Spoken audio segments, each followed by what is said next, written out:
తెలంగాణ కోసం రాజీనామా చేసినటువంటి మొట్టమొదటి మంత్రి ఎవరు? 1969 ఆంధ్రప్రదేశ్ అసెంబ్లీకి డిప్యూటీ స్పీకర్గా పనిచేయడం జరిగింది.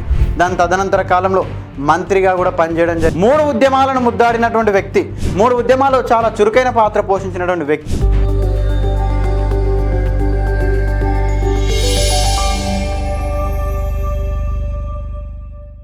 కొండా లక్ష్మణ్ బాపూజీ. ఇతను 1915 సెప్టెంబర్ 27వ తేదీన జన్మించడం జరిగింది. 2012 సెప్టెంబర్ 21వ తేదీన మరణించడం జరిగింది. మరి కొండా లక్ష్మణ్ బాపూజీ గారు కొమరంభీం ఆసిఫాబాద్ జిల్లా వాంకిడి వద్ద మనకు జన్మించడం జరిగింది.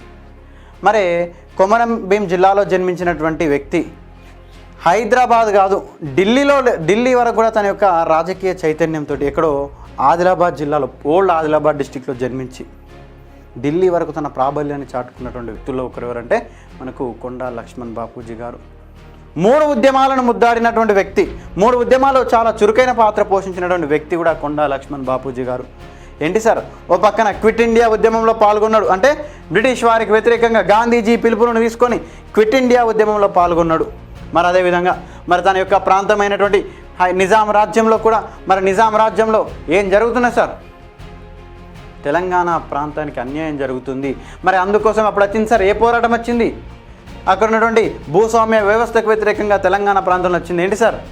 బాంచందొరా నీ కాళ్ళు మొక్కుతాను ఒక కాడికెళ్ళి మనకు ప్రారంభమైన ఉద్యమం ఏంటి సార్? తెలంగాణ సాయుధ పోరాటం. తెలంగాణ సాయుధ పోరాటంలో పాల్గొన్నాడు. క్విట్ ఇండియా ఉద్యమం, భారత స్వాతంత్ర ఉద్యమంలో భాగంగా క్విట్ ఇండియా ఉద్యమంలో పాల్గొన్నాడు.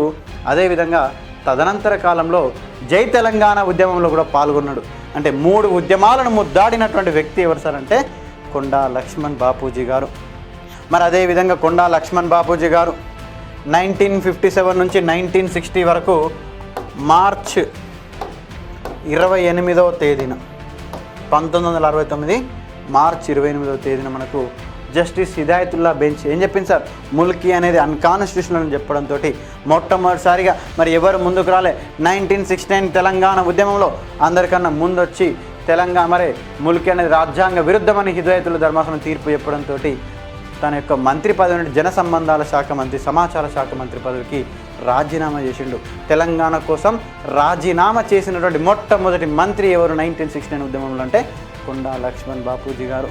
మరి ఏదైనా సరే తెలంగాణ కోసం ఎవరు ఏ నినాదం ఎత్తుకున్నా సరే మరి వ్యక్తులను చూడరు. ఏంటి సార్, తెలంగాణ రాష్ట్రం కావాలని చూసి మరి ఎవరు తెలంగాణ వాదాన్ని ఎత్తుకున్న వాళ్ళకి సపోర్ట్ చేసి అహర్నిశలు తెలంగాణ కోసం కృషి చేసినటువంటి వ్యక్తి కొండా లక్ష్మణ్ బాపూజీ. తన యొక్క స్వగృహం ఏంటి సార్? జలదృశ్యం. ఏంటండి? జలదృశ్యం. మనకు ఉన్నటువంటి హుస్సేన్ సాగర్ ఒడ్డున ఉండేది. మరి తెలంగాణ కోసం పనిచేసే వాళ్ళకి మరి ఆఫీస్ కావాలి. అందుకోసమే 28 ప్రజా సంఘాలు కలిపి దేనికి ఏర్పడ్డాయి సార్?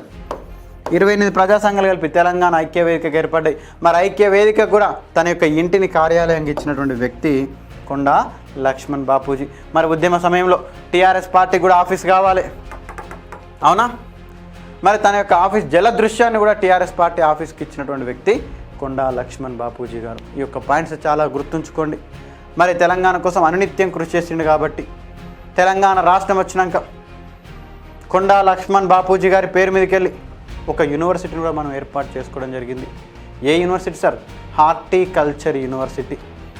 ఉద్యాన విశ్వవిద్యాలయాన్ని కొండా లక్ష్మణ్ బాపూజీ ఉద్యాన విశ్వవిద్యాలయాన్ని మనం ములుగులో ఏర్పాటు చేసుకోవడం జరిగింది.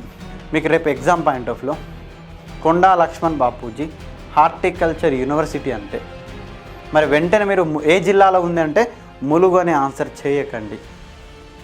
ఎందుకు అంటే ఇది ములుగు, ఈ Mulugu different, Mulugu district different. ఇది సిద్దిపేట జిల్లాలో ఉన్నటువంటి ములుగు. పాయింట్ అర్థమైంది కదా? ఇక్కడ ఒక ములుగు ఉంది, ములుగు జిల్లా ఒకటి ఉంది, 2 వేరు. సో జాగ్రత్తగా చూసుకోండి. ఈ పాయింట్ను చాలా జాగ్రత్తగా చదువుకోండి. చాలా ఎగ్జామ్స్లో చాలామంది మిస్టేక్ చేసే పాయింట్ ఇదేనండి. అర్థమవుతుందా? ములుగు అనేది ఇది సిద్దిపేట జిల్లాలోని ములుగు మండలం. మండల హెడ్ క్వార్టర్స్ కూడా ములుగేనండి. కావాలంటే చెక్ చేసుకోండి, మీకు కూడా ఇంకా క్లారిటీగా అర్థమవుతుంది జరుగుతుంది.